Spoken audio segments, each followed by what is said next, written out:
from the front? Is it coming from the back? Is this where we get the two types of, can we just say nose bleeding? Yes. The anterior, posterior. Dr. Angela, could you take us through that, the types and the most common? Yeah. So, as you rightly said, there are two types of nose bleeding. So there's the anterior and posterior epistaxis.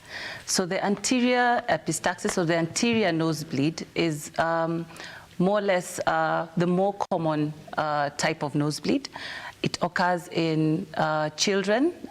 Children are nose pickers, so it's very common among the children and young adults who are prone to trauma of any kind, whether it's a road traffic accident, whether it's fights, getting in fights, and because of the proximity of the nose at the front of the face, it's more common. Okay. The posterior bleeds are less common, seen in older adults, typically above 45, 50 years of age. They're harder to treat, so most of these patients end up requiring medical attention or hospitalization. Yeah. So there are levels where you're not just going to do the first aid that we will look at later on, but you're going to actually need the help of a physician. So that's going to need you to go to the hospital. But I like that you touched a bit on the age group. I don't know if you'd like to go further on the age groups and even go deeper into the gender ratio, perhaps. Is it men or women who experience either of these particular nosebleeds? In particular, men tend to experience more nosebleeds in terms of our type of lifestyle. Men will tend to suffer more of trauma to the nose, trauma to the face. Men will tend to do more of the nose picking. Oh, is it? Including children also. I think females prefer not to pick their noses. Yeah, generally men will be affected more than females. A ratio of about 58% of men and about 42% of females will be affected by nose bleeding. Yeah. That's really high. Yeah. So it is not something we need to take lightly, especially, but when you say their lifestyle, can we go deeper so they know that this is really what's contributing to this? Because generally, yes, it's a lifestyle that men are probably, picking up and leaving, but would you pick specifics to probably guide the person viewing that this could actually be why, why we are at risk more than women? I think in terms of, yes, as we've said, trauma. So men will be engaging more in fights. Of course, that's a very big trauma. Then men will also be picking their noses, as we've said. Yes. Then in terms of even hydration and causing crusting in the nose that later leads to nose bleeding, you'll find men are less on the hydration side compared to women. You'll find more women will prefer to even carry water bottles around and they'll be hydrating better.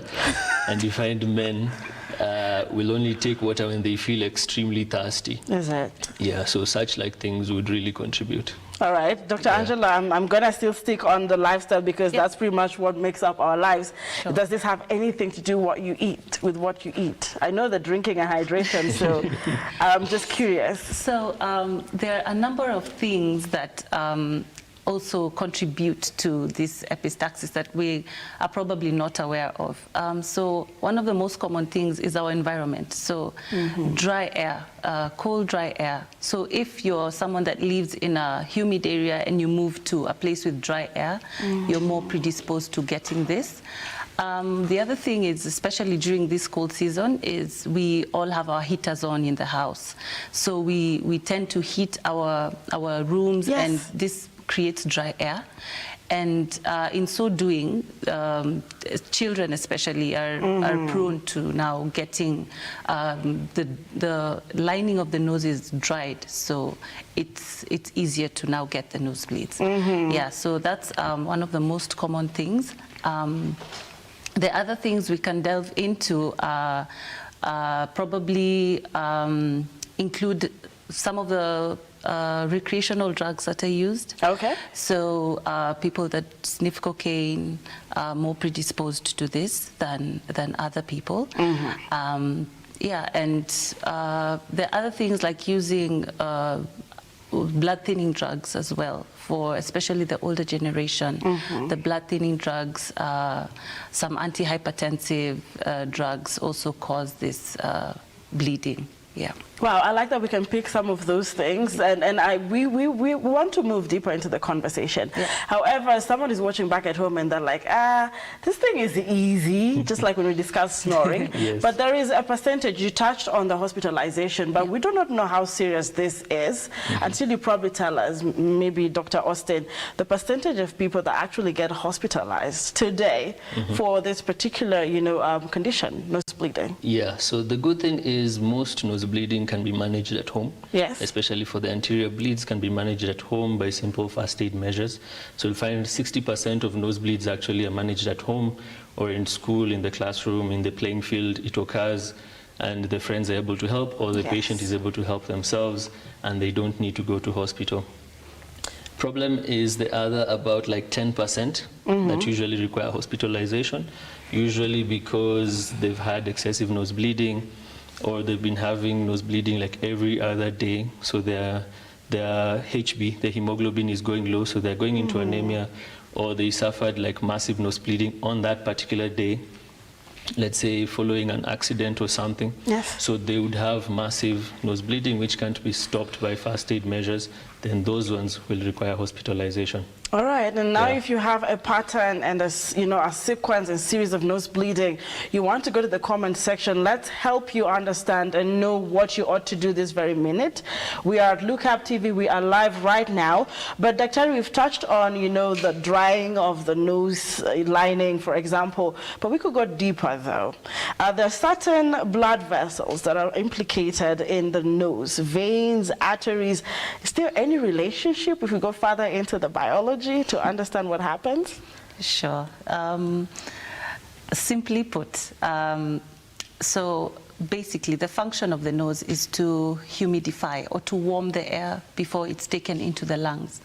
And because of this, we need numerous blood vessels in the nose to assist in this function. And we have something that is more or less like a convergence of vessels, which we call an anastomosis. And as we talked about earlier, we have an anterior and posterior type of nosebleed. So the blood vessels in the anterior or the front part of the nose that line the septum. We have a wall between the two nostrils, which is called the septum. So we have blood vessels along the septum and blood vessels along the lateral wall of the nose. So at the septum, we have basically a convergence of vessels between the internal and external carotid arteries. And if we were to go deeper, it's basically there's an area called the Little's area or the Kisselbach's plexus. Okay, so it's getting even more complex. Yes. So this area is the area that our little ones are more frequently picking. So the four blood vessels that are implicated are the greater palatine artery, the superior labial artery, we have the anterior ethmoidal artery, and branches from the sphenopalatine artery. So these four blood vessels form an anastomosis, and this is what causes the anterior bleeds. So posteriorly, we have a large blood vessel there, which is called the sphenopalatine artery. We also have another plexus, which is less well known, called the Woodruff's plexus, that may also cause the posterior bleeds that we're talking about. And because of the distance from the anterior nostril or the anterior nares, it's more difficult to get to and more difficult to treat. Yeah. I know mothers are watching this morning. Let me tell you both. Last time I had one of the doctors talk about the ear. Yes. And you know how we all want to be clean and take off the wax? Yes. And she's talked about how complex the nose can be, but that's where our little ones would pick. But I'm just curious, and this might not be the best thing to discuss in the morning on a breakfast show, but then we ought to be very careful how we clean, if you have to clean your nose, when you have to actually blow your nose, for example, sneezing. How careful should we be on a light note before we go into other courses? Dr. It's okay to give them these tips, especially for moms. Sometimes you overblow your nose, you might be triggering something. Yes, definitely excessive nose blowing is also a form of trauma, and that can also lead to nose bleeding. But generally, I would say the nose cleans itself. There's the mucus, then there are finger-like projections called cilia. All So right. the cilia would carry whatever debris that has been trapped by the mucus, whatever dirt is there, whatever dust is there, and will kind of like beat towards the back of the nose, and you actually, during the day, just end up swallowing your mucus without actually realizing it. So your nose is actually cleaning itself.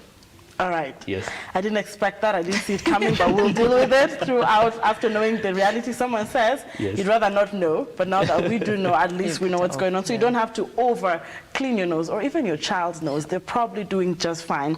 But there are certain things we want to go into now further in the courses of the epistaxis. We have the local versus systemic versus idiopathic. Very deep. And if you could use any layman, vocabulary to explain this, would love it. I know we've touched on the, the courses, but now in their classification, what exactly do we mean by local versus systemic and the idiopathic courses? Maybe Angela or Dr. Yor. So we, as we earlier alluded to, yes, we have local, which means just around the nose, and we have systemic factors, which are in the body, and we have a term called idiopathic, and this basically means unknown causes of epistaxis, yeah? So more commonly, as I touched earlier on, is for the local factors, yes, we talked about the trauma. So, and we said that the most common ages are the children and young adults and the older generation. So for the children, nose picking, and again, the fights, the rough games, the road traffic accidents, the boda riders getting into accidents. That's very common. We talked about the atmospheric changes. Those are local. Those are local, yeah. These are all local. We also talked about drug use, recreational drug use, causing that thinning of the lining and predisposing you to that. There are also interventions in the ENT field that can be done, or cosmetic surgeries like rhinoplasty, nose jobs that are done. People that have had endoscopic sinus surgery, for instance, and may develop the nose bleeding after surgery. So it's very important to find out on our side, to find out what the patient has been doing as well. Some of the systemic factors that are also very important are the blood thinning drugs. Like warfarin, aspirin. A lot of our mothers and fathers are using junior aspirin to prevent blood clots. So this is another cause of that. There are also other things like this alcohol abuse. It can also cause the nose bleeding. Is that why we bring in the dehydration?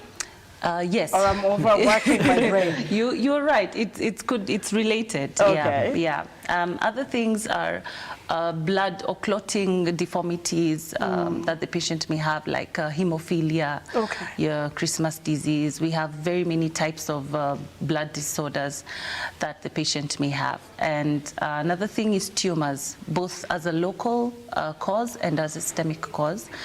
We may have tumors within the nose or in the nasopharynx, which is the back of the nose, that can lead you to having this bleeding. And as well, tumors in other areas of the body can also predispose you to that.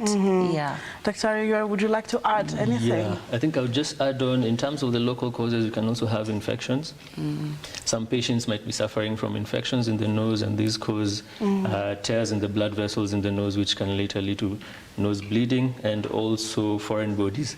Very important. Our children like to put things into their noses, so they might end up also having nose bleeding.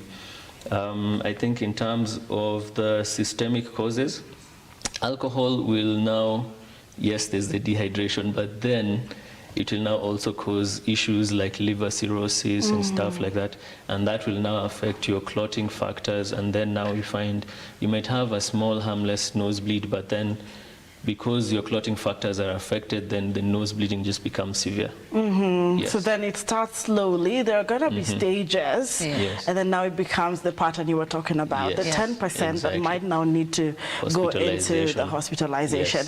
You mentioned infections, and I don't want to, just shrug my shoulders over it. Yes. Fungal, bacterial, what kind of infections are this we're looking at in the nose that could cause nose so bleeding? we're talking about bacterial, fungal, viral infections. Okay. And we usually use the term generally maybe just sinusitis. Oh, okay. So then you have infections in your sinuses and in the nasal lining, so the mucosa of your nose. So when you have infections, it's affecting the lining, then breakdown of the small blood vessels in your nose, which eventually now leads to the epistaxis. But even though you said the nose will clean itself, Yes. and the best I would do as a human being is make sure I shower regularly, do everything I ought to do to avoid all these bacterial and fungi infections. What then causes the infection in my nose then that I would want to help as the viewers watching this morning? Yeah, so sometimes we would say your body becomes sick. So your self-cleansing mechanism may not be as efficient as it should be. Okay. Maybe from your constant nasal peaking, so you're destroying the cilia that's usually in the nose. Maybe you put something into the nose. The foreign body? Yes, the foreign bodies, and you find those children will present with mucus discharge that's foul-smelling, nasal blockage, and they might even be sick. Depending on how bad the infection is, they might even have fevers and stuff. So all these things that interfere with your self-cleansing mechanism now predisposes you to infections that your body would generally be able to clear on its own. Yes. All right, thank you for bringing that message home. Now we're going to go a little deeper to the relationship between hypertension and nose bleeding, if I'd use that word. Dr. Angela, a lot of patients who, deal with hypertension sent in so many questions asking why they ought to, not really ought to, they frequently see this happening. What's the relationship between those two, really? Yes, so it's interesting, actually, because according to anecdotal evidence, there is actually hypertension does not cause epistaxis on its own. There's no association that has been found between the two. However, patients that have hypertension and happen to have epistaxis or nose bleeding, it is more difficult to treat. It's what we call intractable bleeding. And some of the factors that we had alluded to earlier is some of the drugs that they're using could contribute to this relationship between the two. And it's more common, especially in the older adults, in patients that have hypertension, as opposed to those that do not have the hypertension. So it's important for these patients to seek medical attention and not assume it, because it is more, as we said, more difficult to treat and will probably not be as effective with the first aid measures done at home. I know everyone is waiting to hear these first aid measures, because sometimes we feel we're doing stuff right until the doctor says, well, that's been making it worse. All right, now we're going to go into that. But of course, Dr. would you like to add anything on the hypertension relationship, or Dr. Angela is clear on that? Yeah, she's clear on it. The only thing would be maybe just to emphasize. Yes. Most people think because they have hypertension, then it's the one causing the nose bleeding, as she's already explained. Yes. But then maybe just to get deeper into it, then you find the hypertension usually affects your blood vessels. So you have things like atherosclerosis, which is now which is now a deposition of like plaque-like substances on the walls of your blood vessels. So your pressures are increased, and then now what happens is now the walls of your blood vessels are affected. So now when these walls are affected, the vessels end up being either thinned out or their pliability is affected. And you find that now with the sustained high pressures, they tend to break down easily, especially the smaller blood vessels. Then now you develop your epistaxis. All right, quite a relationship there. And someone talked about the position of the nose in one of the research that I was reading. And sometimes it's just good to have you guys on set so we can also look at some of the myths that surround nose bleeding. I don't know, when I ask that, Dr. Angela, you do get patients, and I'm assuming moms a lot more. who run to you because, oh my God, I saw this drop of blood, I saw that. What are some of the myths you pick, even in your, your area of expertise that comes from the public, as far as nose bleeding is, that we'd love to demystify this morning? Okay, so some of the things that we find more common, I think maybe we'll get a little bit into it, is how patients are treating or doing the first aid at home. The biggest myth that we've seen or that we've experienced even as children is that our mothers would tell us to put our head back and pinch our nose, Literally. Yeah, which is not the case. We're actually meant to put our head down and pinch the fleshy part of our nostril. So that was one of the most common myths that we experience or we see in the hospital. And maybe getting a bit into that is we just want to control the bleeding before we get to the hospital. So pinching the nose helps us form a clot that is able to stop the bleeding until we get to hospital, or if need be, or it could control the bleeding. Another more common myth that we've heard about, especially if a mother is bringing the child to hospital with a bleed and they're very worried about what this could mean.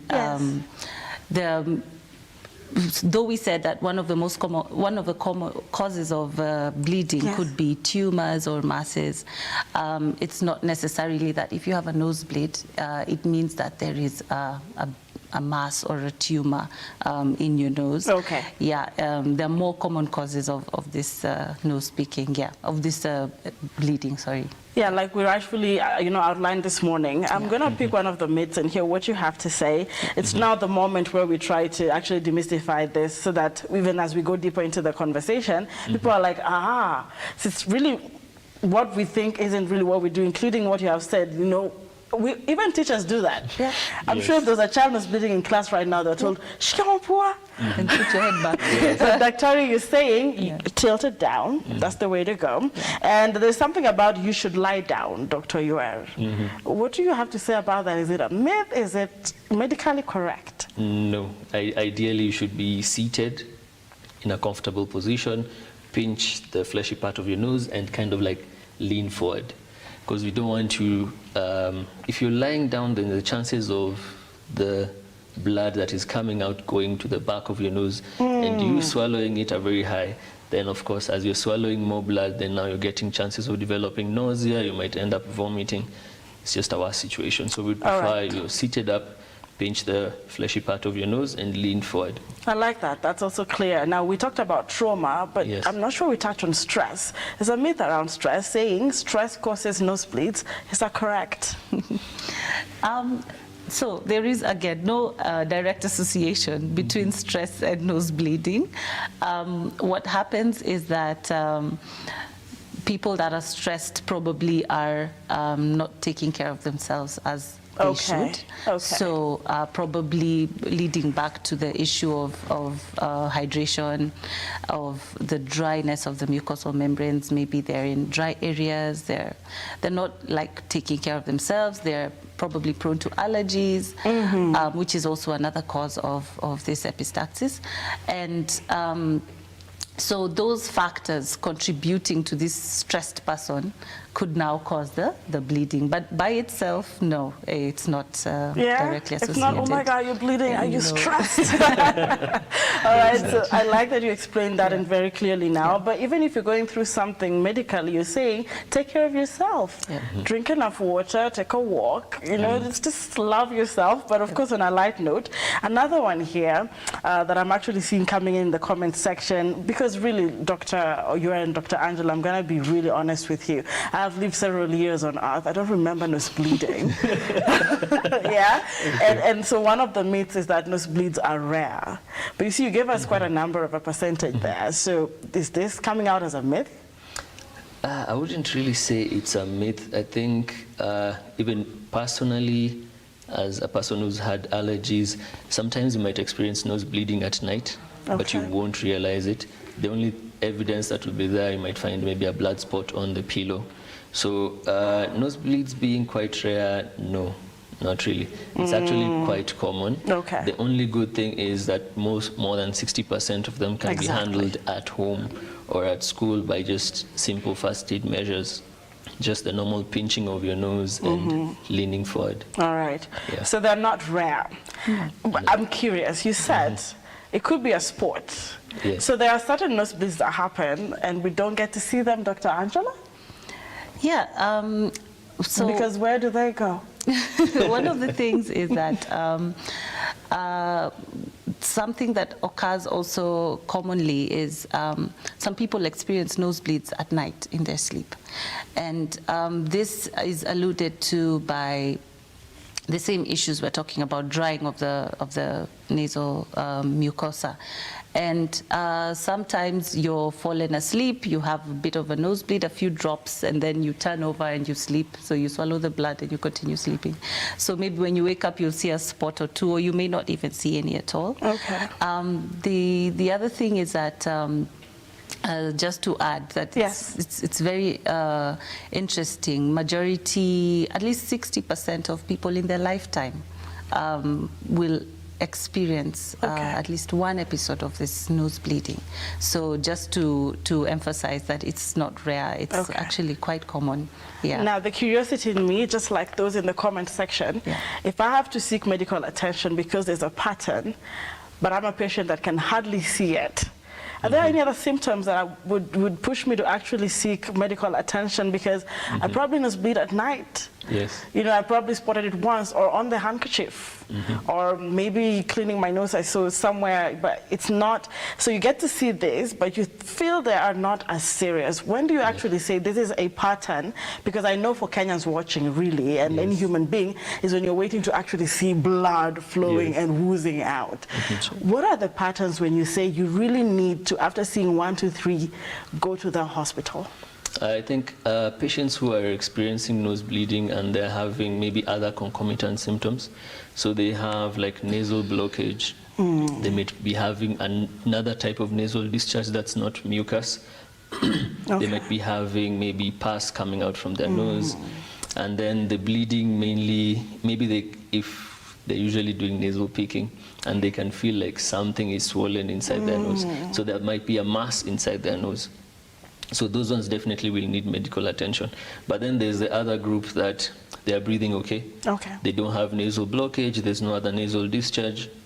They get maybe bleeding once in a while from the nasal picking, or maybe they had allergies, so at night they were rubbing their nose vigorously, experienced some bleeding, maybe for some 2 seconds, 2 drops or so. Nothing too serious. Then those ones might not really need to come into the hospital. Okay. Dr. Angela, would you like to add anything? Yeah, I think the other thing is that for patients that have frequent nosebleeds at home, so if you're maybe 3-4 times a week, you're waking up and you're having nosebleed, then it would be prudent to go to seek medical attention. Other things is like you may have had 1 or 2 episodes of nose bleeding, but you're feeling faint, you're feeling dizzy, you feel like maybe your heart is beating faster than it should, or you're actually feeling your heart beating out of your chest. Those could be signs of anemia, which is just lower blood levels. So definitely you would need to seek medical attention as well. And I know we've talked about causes, we've even gone further to the most complex words this morning, but we're going to go into now management. I know we talked about the first aid, but I'm not going to be admitted in hospital. Sometimes you release us and say you can manage this back at home. So can we talk about the management of Epistaxis? Oh my goodness. Yes. How can a patient, leave alone the first aid, but this is pretty much who you are for that time. How do you manage this condition? So let's say the patient is not coming in as an emergency. Yes. Maybe they're just concerned they've been getting these nosebleeds, it's not too bad. So what we would want to do is now take a history from the patient. So we want to know, is there family history of a bleeding disorder? How frequently do you get your nosebleeds? Any history of trauma?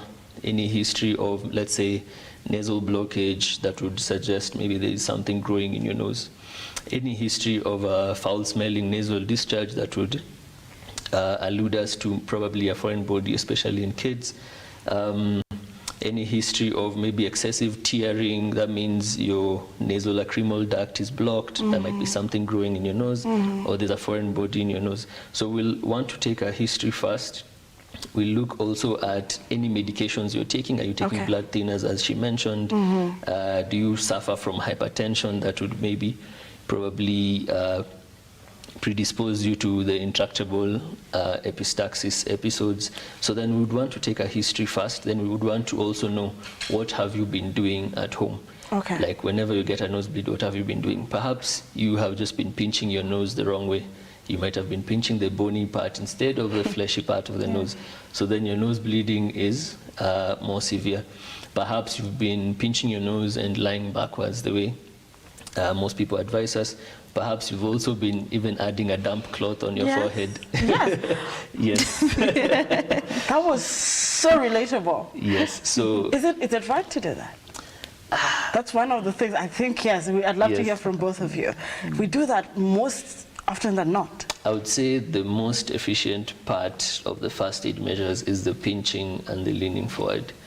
The other things are kind of neither here nor there. Like, get me that cloth and put it over here. So we do a lot of things wrong, and when you do that, you're actually laying back.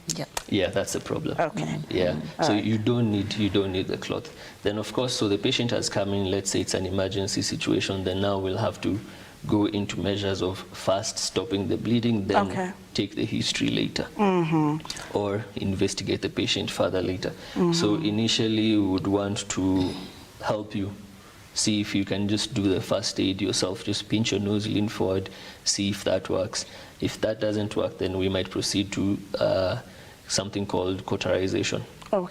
So we'll do something called nasal douching. Usually we'd use normal saline, wash out your nose, wash out the blood clots, and the douching also helps to wash out any bacteria, any infections. Sometimes even there could be a foreign body that can be washed out and might relieve the nose bleeding.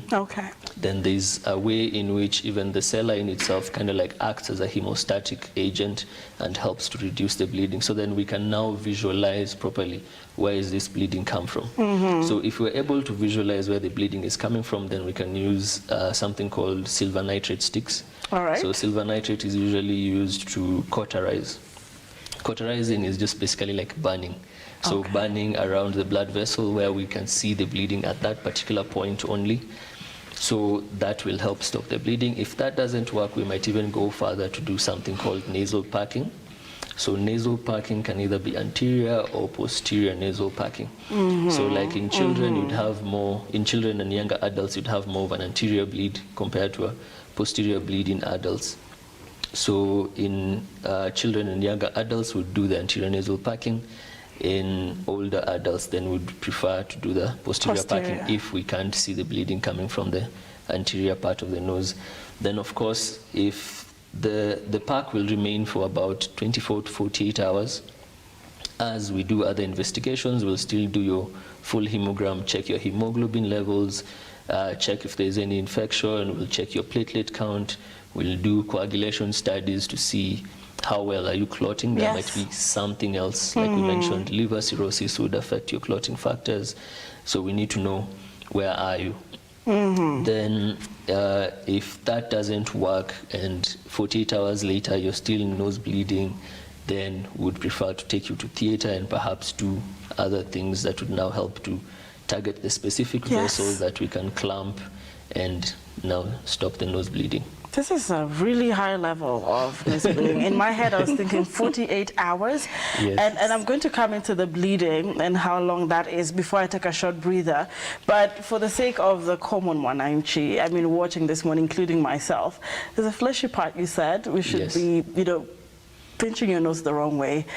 Dr. Angela, I'm sorry to put you on the spot. It's okay. But there is the bonier part and the fleshier part. Yeah. Really, honestly. I know it might be common sense because mine is actually bonier on this part. But is that what he means? Yeah. So is it okay to practically show me that? That's okay.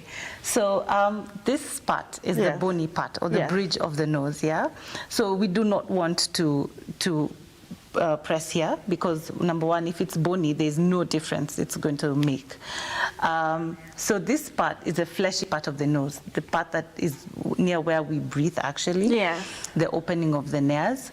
So we want to pinch it. Okay. Like so. Yes. Yeah. And looking down.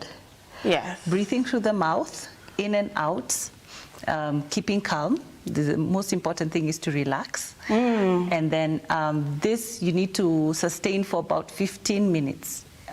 It's not as easy as it sounds, but yeah, 15 minutes is a long time and you may get tired. But it's the most effective way, especially for moms with nose pickers. Yes. If you just put pressure for 15 minutes on the fleshy part of the nose, telling the child to avoid swallowing blood, avoid swallowing clots as much as possible, and breathing through the mouth, that is effective to help stop especially the anterior bleeds. All right, and we're gonna go, don't worry, I know we have been here and there in all this first aid. We're gonna have a moment as we summarize to actually walk you through that first aid properly, to the point you actually say, hey Anki, I'm dropping a DM, I need Dr. Yora's number, I need Dr. Angela's number, and I will be very pleased to share that even this morning. But talking of 48 hours of bleeding now, fine, your child bleeds, and then you do a first aid, but how long is too long? You know, and you said, okay, it's fine to go to the hospital, but even the recurrence, are there moments where we are dealing with this nosebleed in school, you go back home, and then in the next hour again, you're nose bleeding? What are we looking at really, Dr. as far as first aid is concerned? And then, nope, this is too long. 1 hour, 30 minutes, 10 minutes? As she has explained, so you need to be pinching the fleshy part of your nose for 15 minutes. This 15 minutes is 15 continuous minutes. You're not pressing, holding, then you're getting tired and letting go, then waiting, then starting again. So it has to be 15 continuous minutes of continuous pressure. Okay. So yes, so you've had that, you've done that, the bleeding stopped, but then maybe you are going back home and then it recurs again. So then you try again, 15 minutes, it stops, then the next day it happens again. So now you'd start to get worried. So there might be something else. It could be a local factor, it could be a systemic factor, as we had mentioned before. So you need to tackle this. So if you're having, like she said, frequent nose bleeding, you're having heavy intractable bleeding, so those frequent episodes, you're trying the first aid, works a bit, comes back, then definitely you would want to come into hospital. The 48 hours is with a nasal pack inside your nose. So the pack is inside your nose and the pack is applying pressure for you. Okay. Yes. Okay. So it's applying pressure to the septum or to the lateral wall of the nose, wherever the bleeding is coming from, for continuous 48 hours. It's not as much pressure as you would have with your fingers, but it's constant pressure just to help stop the bleeding at that point. Because in any case, we usually don't want to cause more harm than good. So we try the conservative measures first before we decide to take you to theater. So we'd try pack the nose 48 hours, 24 to 48 hours usually, depending on how bad the bleeding was. Of course, sometimes you've packed the nose and you can see the pack is getting excessively soaked, then you decide to change the mode of management from just packing to maybe, probably this is a patient who's having bleeding from a major vessel, then would need to go to theater to sort this out immediately. All right. And I'm going to be, just reiterating what you have said. Consistent. All right, 15 minutes. I know, mechoka. And that you really have to take that seriously, because there's something about the pressure that you put there. I want to take a short breather, but before I do that, I like how Angela notes to almost everything. How much pressure is too much pressure, especially when you're guiding your child. And if you're a teacher and this is a kindergarten, and everyone wants to stop bleeding, so they are not sure it's a sort of appropriate pressure. So how much is Because you don't too want to much. stop breathing as well. So is it even measurable? So the thing is, the things that we do to ensure that the pressure is enough, such as the person who's bleeding to do it themselves. Okay. Because so you shouldn't do that for them. shouldn't do, like I shouldn't do it for Dr. Iwer because he's nose bleeding, because maybe I might be applying too much pressure.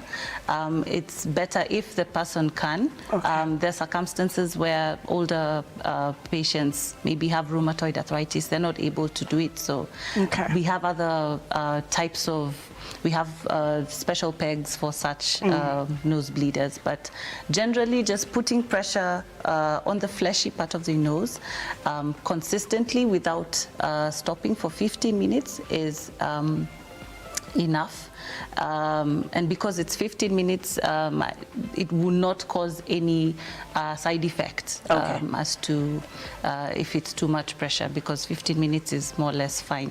Yeah, and then breathing through the mouth. So we're not breathing through the nose, we're breathing through the mouth at that point. And we are not laying back. And we're not laying back. A lot of things happening this morning. I want you all to sit back, enjoy the moment, but also take a few notes, because I'm sure the entire family is having breakfast. Children have closed school. Some closed earlier, some are closing on Friday. But if you are at home, this might also help your colleagues when you go back to school in the next few days. Now, we're not going away. We take a short breather, but just to remind you, it was 15 minutes. In case you missed, don't hold your nose for 50 minutes. 15 minutes should be okay. We come back with Dr. Iwer and Dr. Angela to answer your questions in the comment section. As far as nose bleeding is concerned, you can manage it, and let's find out if it can ever stop and never come back again. I know you have that question. We'll be right back. Don't go too far away.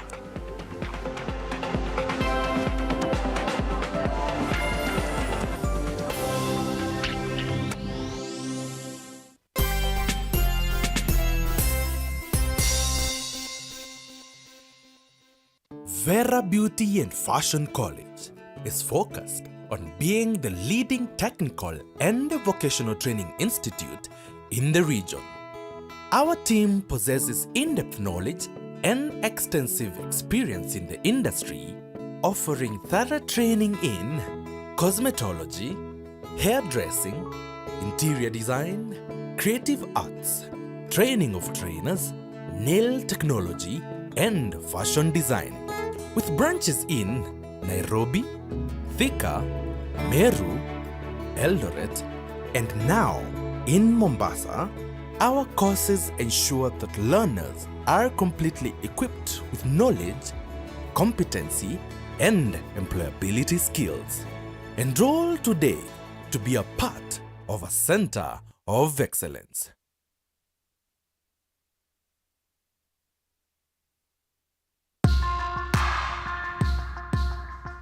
Born a man, the society bestows tough responsibilities upon you. Lazima uwe mtu wa bidii, ukija kuoa lazima uwe ni provider. If you're not able to provide, that's a challenge. It takes a toll on a man. It takes someone who is strong enough to face it. This is Born a Man.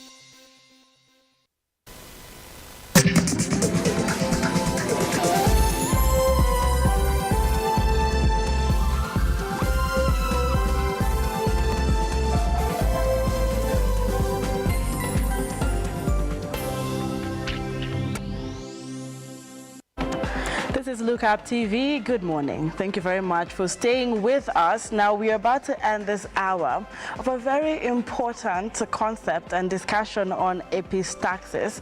And every time Daktaris come on set, I learn other complicated scientific names, but that is pretty much nose bleeding. All right, just in case you're already scratching your head. If you missed the first part, we're laying foundation to what exactly this is, the veins and the blood vessels that actually are, included inclined to this. The normal, you know, local kind of nose bleeding, and when we go to the severity of it, and I hope you can capture some of this on YouTube just in case you missed it, because this link is also live on YouTube this very minute, and for your sake, we're actually going to leave it up there for you. But of course, let's continue with this conversation. Of course, also picking that I need more men to watch this. Guys, you nosebleed more than we do, okay? And it's lifestyles, but you can do something about it. And it's not the end of it all in case you have a recurring sequence of nosebleeding. Welcome back on set. And we never ever want this to end. However, we need to pick it from where we left it. And I was curious, however, and just from the comment section, someone has lived with this. You know, they're always going to the hospital. And I'm talking about guys in the grassroots who sometimes, all out shall go. They do the first aid in a Rudy, when I find your turn, and they'll say it's in the family. And I'm glad that you said you do the history of it. But do I have to live with this over and over and over and over until I get to the old age where, you know, I've also classified the people who are aged? Is there a point in time, even, you know, leave alone the chronic diseases, I know there's the liver cirrhosis, but the fact that it's in the family, does it have to be in the family for as long as the family continues to exist? I think definitely we would call them reversible causes, or maybe let's say causes that we can actually do something about. For example, those who like nose picking. Of course, when they stop picking their noses, then, yes. Then of course, if they stop nose picking, then now definitely the epistaxis will resolve. If a patient, let's say, had a foreign body in the nose, yes. then of course, once we have the foreign body out, then they're sorted. If the patient had a tumor, let's say, for example, a very common tumor in teenage boys is usually juvenile nasal angiofibroma, abbreviated as JNA. So JNA would have this nasal blockage, epistaxis, starts around the teenage years. And then these are the patients who we would have probably investigated. So we've tried the nasal packing, it's not working. Then we look into the nose and we see this mass in the nose. So of course we'll do our CT scans, our radiological investigations, and find out which blood vessel is feeding this mass. Then we're able to tackle that blood vessel either by blocking it or clamping it, and then eventually removing this mass from the nose that now cures your nose bleeding. So of course there are reversible causes. Then there are causes that might be in the family, but we can manage them. Like Dr. Angela mentioned, patients who have hemophilia, then we might be doing more frequent of blood transfusions and stuff. And those ones will help now keep their blood levels in check, which will also help to control their epistaxis. Yes.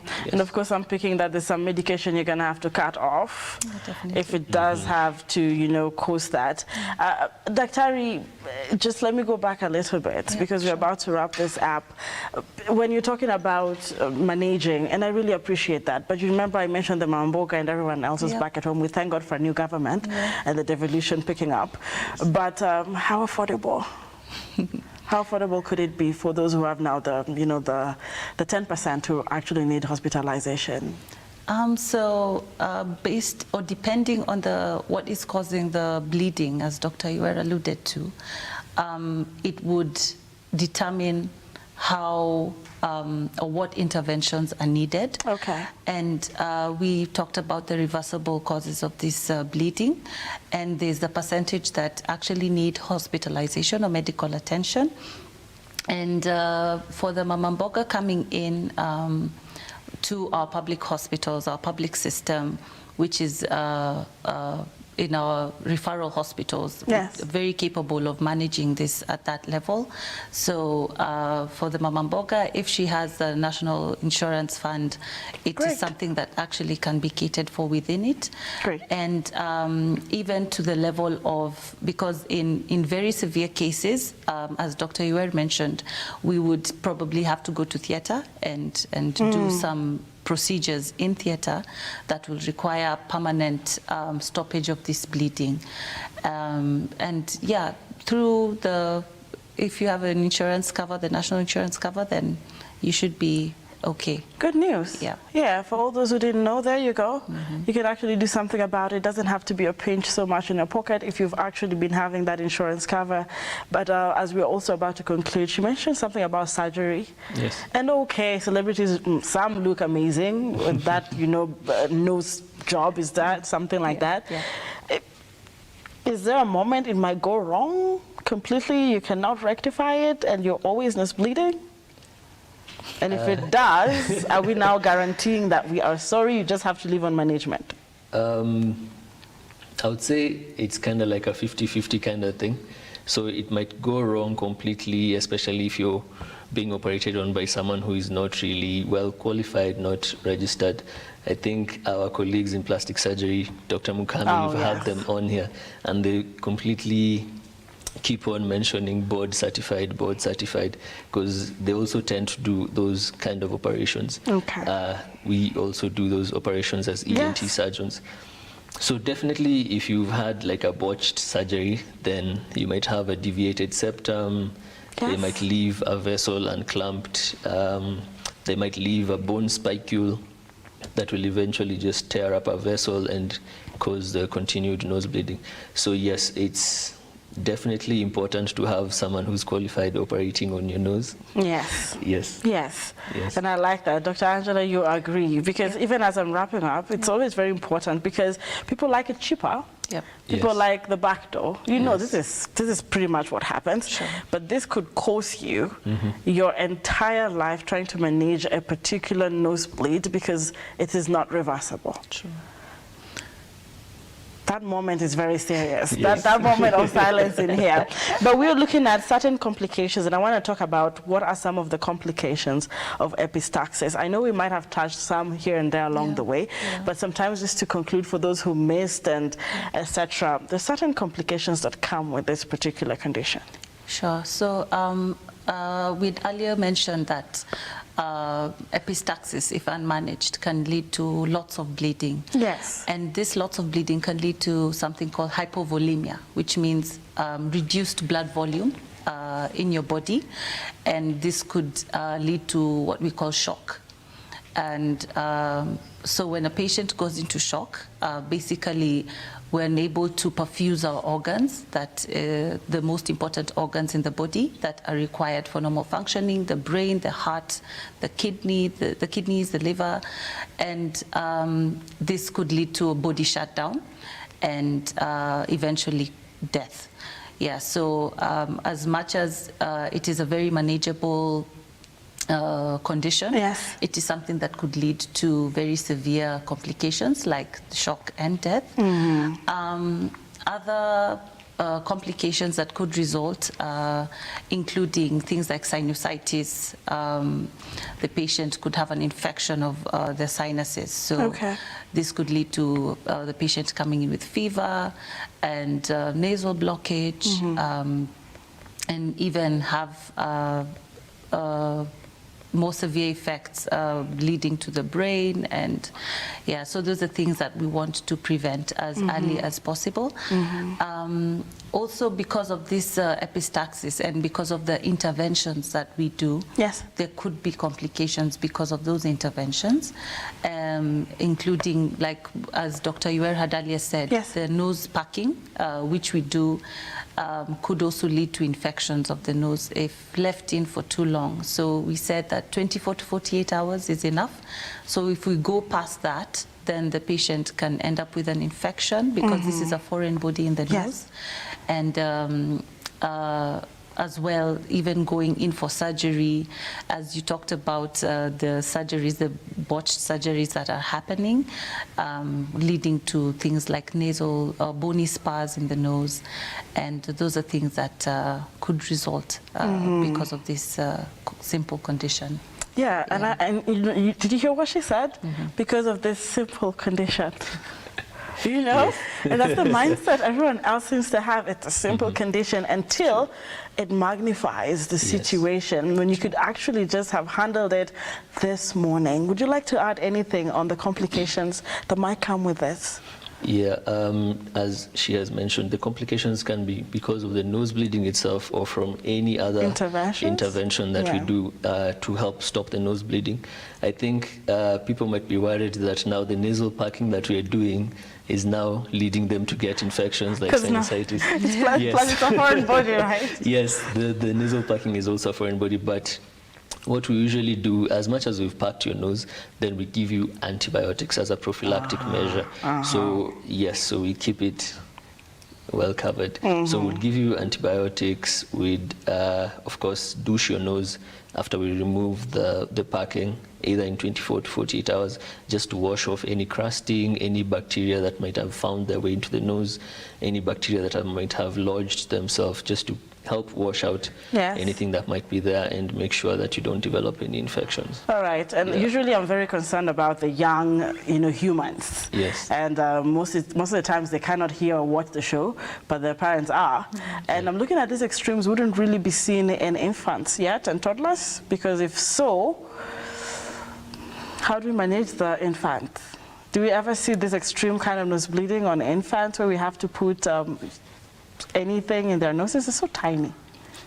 Okay, so it is quite rare for children less than 2 years to get this nose bleeding. It happens, but it's very rare. And the process is still the same in terms of treatment. We have infant-like packs. We have smaller now levels of smaller hemostats, smaller packs that go in the nose. So everyone is taken care of. Everyone is taken care of, although it's not very common in the very young. Yeah. And I like when you say it's not very common. So if you're a mom watching this morning, as much as we've talked about this, and you see that in your child right now, age 0 to 5, it's not very common. Please check our, online at Lookuptv. Ask as many questions. We will link you to Daktaris, a whole lot of Daktaris out here who are willing to walk this journey with you. And actually ENT surgeons this morning, just talking about nose bleeding, Epistaxis. I said it without reading, yay. So that it's closer home. And what we do here on the show is to make everyone understand that medicine and taking care of your health and understanding the words of doctors doesn't have to be as complicated, because sometimes people are actually stigmatized, trying to access medical attention as far as understanding oral health, ear, nose, and throat kind of discussions. So thank you very much for bringing it back home. Now, to conclude in 1 minute, the first aid in its order, how you're supposed to do it when it hits home that my child is nose bleeding or I'm nose bleeding, in the steps that you should. Now let's do away with the myths that we have been doing from today onwards. Dr. Ariwa? All right, so as we've mentioned earlier, definitely we want the patient to be seated comfortably on a chair or whatever, and we want them leaning forward and to just pinch the fleshy part of the nose for 15 minutes. So 15 minutes is enough. The pressure from your fingers is enough to take care of the nosebleed. If that doesn't stop, then maybe you might need your medical attention. As simple as that. Yeah. ABC. Clarity is a home. Thank you so much for creating your time to be here and out of your busy schedule, so just talk to the viewer back at home. We look forward to another session. Yes, definitely. All right, but I didn't get the memo. They're all in some amazing colors: pink, purple, navy blue, and black. But of course, that's it for the Morning Drift today. Please remember to go on YouTube, get more of this content, share across the world for the sake of the young humans, young adults, and the senior adults. Remember, it's not as simple as, oh, oops, I'm nose bleeding. What about the complications if you do assume and ignore? My name is Anki Doris Sambat. Stay healthy, stay happy. You're worth it. Have a great day.